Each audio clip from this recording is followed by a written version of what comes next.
بسم اللہ الرحمن الرحیم وبہ نستعین۔ نگاہیں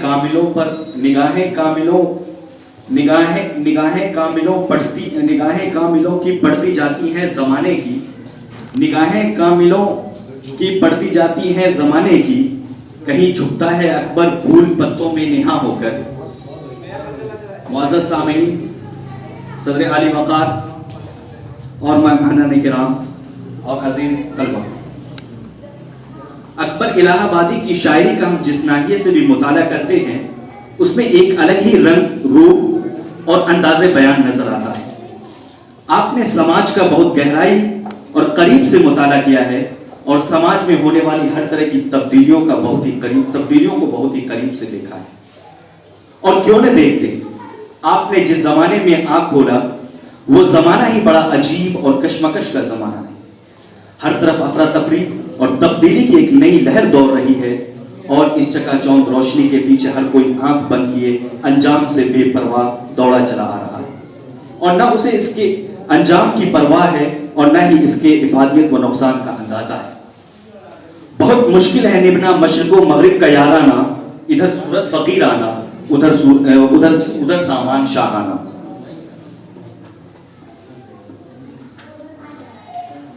جب ہم ان کی شاعری خواہ نظم ہو یا غزل کا مطالعہ کرتے ہیں تو ہمیں ان میں ہر قدم پر آپ ہمیں ایک تجربہ کار استاد، مشفق والد، ممتا سے بری ماں اور زہد و تقویٰ سے لبریز ایک زاہد کی تمام صفات یکجا نظر آتی ہیں، اور ہر موڑ پر یہ ہماری رہنمائی کرتی ہے۔ اکبر کو اس بات کا اندازہ ہو گیا تھا کہ ہم جس طرح نئی تہذیب کی چمک کو اپنانے میں اپنی تہذیب کا جنازہ نکال رہے ہیں، اور اس سے سوائے نقصان کے اور کچھ بھی ہاتھ آنے والا نہیں۔ ہماری اصطلاحوں سے زبان آشنا ہوگی، لغات مغربی بازار کی بھاشا سے ضم ہوں گے، بدل جائے گا معیار شرافت چشمے دنیا میں، زبان زیادہ تھے جو اپنے زام میں وہ سب سے کم ہوں گے، گزشتہ عظمتوں کے تذکرے بھی رہنے جائیں گے، کتابوں میں ہی دفن افسانے جاہو حشم ہوں گے۔ اکبر کی شاعری کا موضوع۔ اکبر نے اپنی شاعری میں اکثر سماجی برائیوں، مغربی تہذیب اور لادینیت کو طنز و مزاح کے پیکر میں ڈھال کر تنقید کا نشانہ بنایا ہے۔ آپ کی طرز شاعری کی خوبی یہی تھی کہ لوگوں کی انا کو ٹھیس بھی نہیں پہنچتی اور وہ اپنا محاسبہ کرنے پر مجبور ہو جاتے۔ کس طرح دنیا کی لذت اور اس کی بے ثباتی اور اس سے ہونے والے نقصان کو اکبر نے سیدھے اور سادے الفاظوں کے پیکر میں ڈھال کر نسل نو کی آبیاری کی ہے، ان کا اندازہ اس شعر سے کیا جا سکتا ہے۔ دنیا میں لذتیں ہیں، نمائش ہے، شان ہے، ان کی طلب میں حرص میں سارا جہان ہے، اکبر سے سنو کہ جو اس کا بیان ہے، دنیا کی زندگی فقط ایک امتحان ہے۔ اس طرح یہ شعر بھی ملاحظہ کریں، عقائد پر قیامت آئے گی ترمیم ملت سے، نیا کعبہ بنے گا مغربی پتلے صنم ہوں گے۔ اکبر انگریزی تعلیم اور تہذیب۔ اکبر انگریزی تعلیم یا تہذیب کے مخالف نہیں تھے، بلکہ وہ اس تعلیم کے خلاف تھے جو انسان کو وحشی بنا دے اور ایک مشین بنا کر رکھ دے، جس میں نہ تو سوچنے کی صلاحیت ہو، نہ غور و فکر کی، اور نہ تخلیق و اختراع ہو۔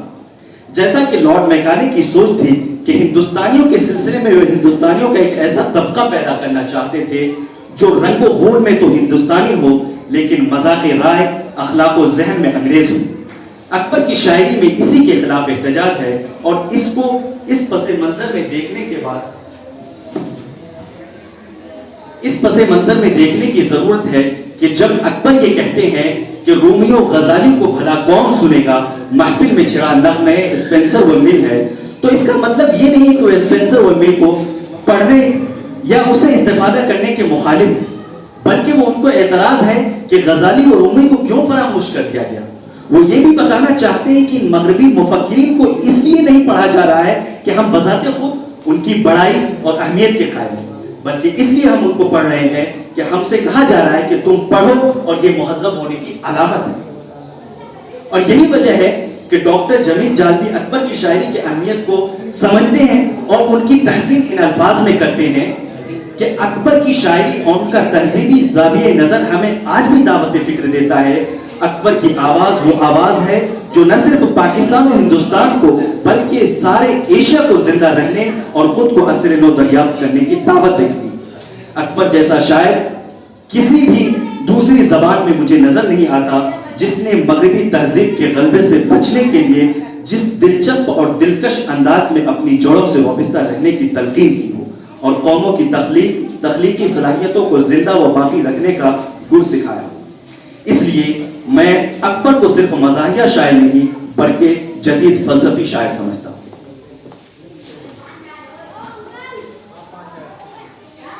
ہم اپنی بات کو مختصر کرنے کے لیے کچھ چیزوں کو چھوڑتے ہیں, ہم آگے بڑھتے ہیں. اکبر اور تعلیم نسواں. اکبر کے سلسلے میں ایک نظریہ قائم ہو گیا ہے, جہاں بھی دیکھیں گے وہ یہ لوگوں میں ایک ذہنیت آ گئی ہے کہ اکبر جو ہے وہ مغربی تہذیب, مغربی شاعری یا تعلیم نسواں یعنی لڑکیوں کی تعلیم اور عورتوں کی تعلیم کے خلاف تھے. اگر آپ اکبر کی شاعری کا مطالعہ کریں گے یا ان کی زندگی کا مطالعہ کریں گے, جو شخص اپنے بیٹے کو انگلینڈ بھیجتا ہو پڑھنے کے لیے, کیا وہ شخص انگریزی تعلیم کا مخالف ہو سکتا ہے؟ یہ ایک سوچ تھی. دراصل اکبر انگریزی تعلیم کے مخالف نہیں تھے, وہ اس تہذیب کے اور اس چلن کے مخالف تھے جس کی فضا میں ہماری نسل جو ہے وہ بگڑ رہی تھی اور جس کی وجہ سے ہماری جو مشرقی تہذیب تھی اس کا جنازہ اٹھ رہا تھا. اکبر کے سلسلے میں یہ غلط تصور بنا لیا گیا ہے کہ وہ تعلیم نسواں کے خلاف تھے, یعنی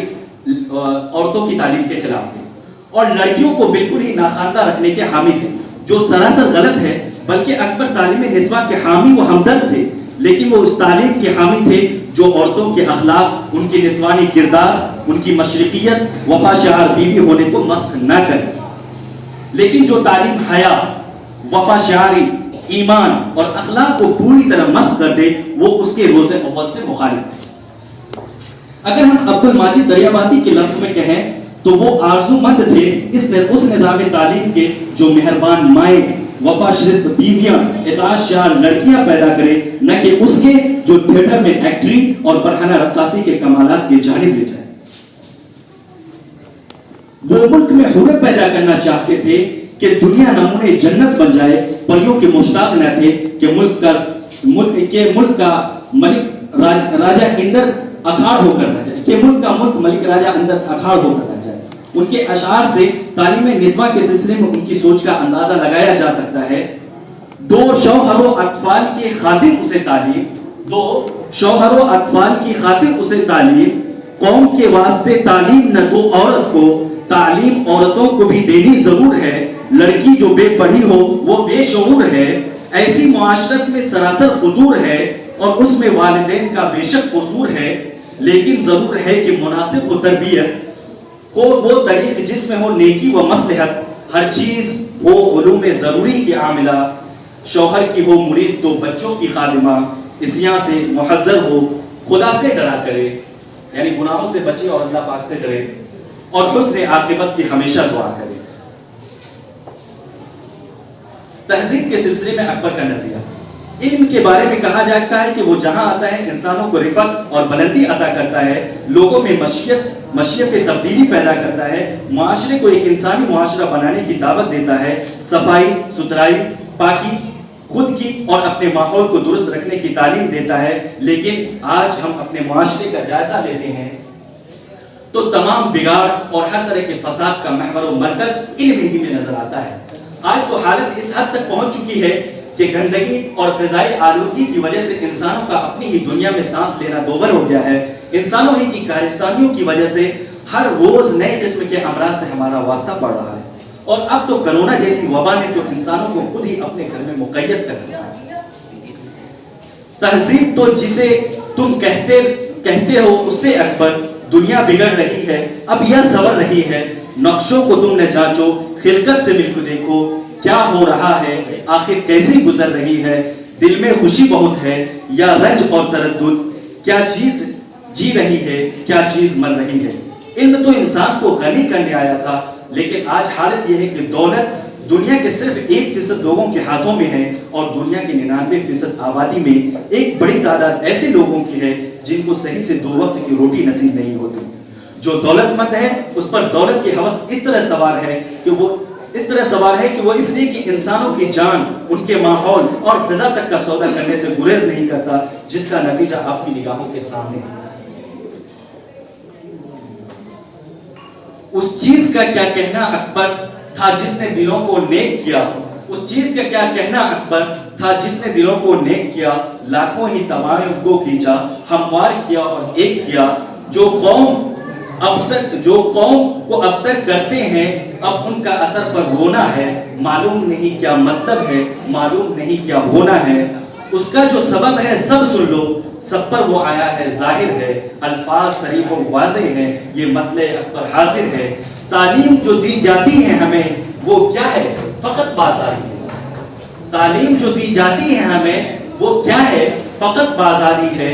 جو عقل سکھائی جاتی ہے وہ کیا ہے، فقط سرکاری ہے۔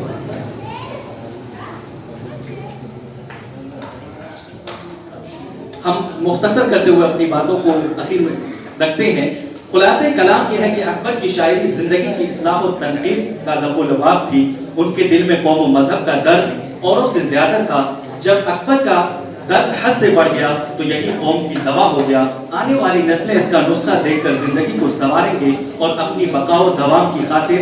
آپ راستہ ہموار کریں گے۔ اکبر کی شاعری اور ان کے ایک لفظ سے نکلا ہوا ایک درد جو طنز و مزاح کے لباس میں ملبوس ہے، قوم کو مستقبل کی راہ دکھاتی ہے۔ کل بھی ان کی معنویت تھی، آج بھی ان کی معنویت ہے اور مستقبل میں بھی ان کی معنویت و حقیقت اسی طرح برقرار ہے۔ انہی باتوں پر میں اپنے مقالہ کو مکمل کرتا ہوں۔ عبدالواحد صاحب یہ اسکالر ہے جامعہ ملیہ اسلامیہ کے،